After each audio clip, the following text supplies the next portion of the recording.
আসিয়া, তায়েবা, সাইমা, ময়না আক্তার, ফাহিমা, দোলা, আয়েশা, তাহিতা, রামিশা। এরপরে কে হতে পারে? হ্যাঁ, আমি আপনাকে প্রশ্ন করতেছি। 1 বছর পার হয়ে গেল, মাগুরায় 8 বছরের শিশু আসিয়া হত্যা মামলার এখনো বিচার কার্যকর হয় নাই। এর মধ্যে রাজধানীর পল্লবীতে রামিশা নামের এক শিশুকে ধর্ষণ ও হত্যা করা হয়েছে। আবার অন্যদিকে চট্টগ্রামের বাকলিয়ায় 4 বছরের শিশুকে ধর্ষণের অভিযোগ আসছে। এমনকি ধর্ষণকারী নিজের মুখে সবকিছু স্বীকার করার পরেও ধর্ষণকারীকে এখনো ফাঁসি দেওয়া হয় নাই। কেন? এমনকি শিশুর বাবা বলতেছে এই মামলার কোনো বিচার কার্যকর হবে না, আর এটা উনি চ্যালেঞ্জের সহকারে বলতেছে। আমি কিছুই চাই না, বিচার আপনারা করতে পারবেন না। আপনাদের এই ধরনের কোনো রেকর্ড নাই, আপনারা পারবেন না। আমার মেয়েও ফিরে আসবে না, আপনারা বিচার করতে পারবেন? পারবেন না। কি ভাবতেছেন মেয়েটির বাবা শুধু শুধু এই কথাগুলো বলতেছে? বাংলাদেশ আজ পর্যন্ত কোনো সঠিক বিচার পাইনি দেখে এই বাবা এই কথাগুলো বলতেছেন।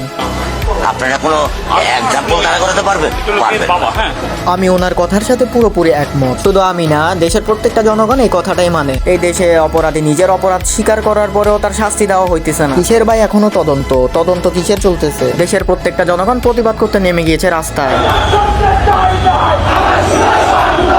শুধু জনগণ না, বাংলাদেশের নায়ক নায়িকারাও পর্যন্ত এই বিষয় নিয়ে নিন্দা ঘৃণা জানাচ্ছে। আমাদের প্রধানমন্ত্রী মেয়েটির বাবার কাছে গিয়ে সঠিক বিচার হবে বলে এটির আশ্বাস দিয়ে আসে। অন্যদিকে স্বরাষ্ট্রমন্ত্রী সালাউদ্দিন আহমেদকে বিক্ষুব্ধ জনতা ভুয়া বলে দাবি করে। জনগণ কতটা রাগান্বিত হলে এই কথাগুলো বলতে পারে? প্রত্যেকটা জনগণের দাবি বাংলাদেশের আইন আরো কঠোর করা উচিত। আমার নিজের পার্সোনালও এটাই দাবি। ধর্ষণকারীকে জনসম্মুখে ফাঁসি দেওয়া উচিত। বাংলাদেশে নতুন আইন প্রয়োগ করতে সমস্যাটা কোথায়? 5-6টা রেপিস্টকে ধরে জনসম্মুখে ব্রাশ ফায়ার করা উচিত। আমার দাবি, যদি বাংলাদেশে এইসব ধরনের কঠিন আইন যদি চালু না করা হয়, তাহলে আপনাদের বাচ্চাদের মা বোনদের কেউ নিরাপত্তা দিতে পারবে না। কারণ বিচার ব্যবস্থা যদি ঠিক না হয়, তাহলে রেপিস্টে ঘুরে ঘুরে বেড়াবে। আমি আমার দিক থেকে ভিডিও বানিয়ে প্রতিবাদ করতেছি। আমার কথাগুলো যদি আপনার ঠিক মনে না হয়, তাহলে আপনি আমার সাথে বোকার মতো তর্ক করবেন, এটা আমি ভালো করে জানি। আর আমার কথাগুলো যার ঠিক মনে হবে সে তার নিজের দিক থেকে প্রতিবাদ করবে এই বিষয়ের উপর। ভাই, সময় থাকতে প্রতিবাদ শুরু করুন, কারণ আজকে অন্যজনের বুক খালি হয়েছে, কাল আপনার হবে না যে এটার কোনো গ্যারান্টি নেই।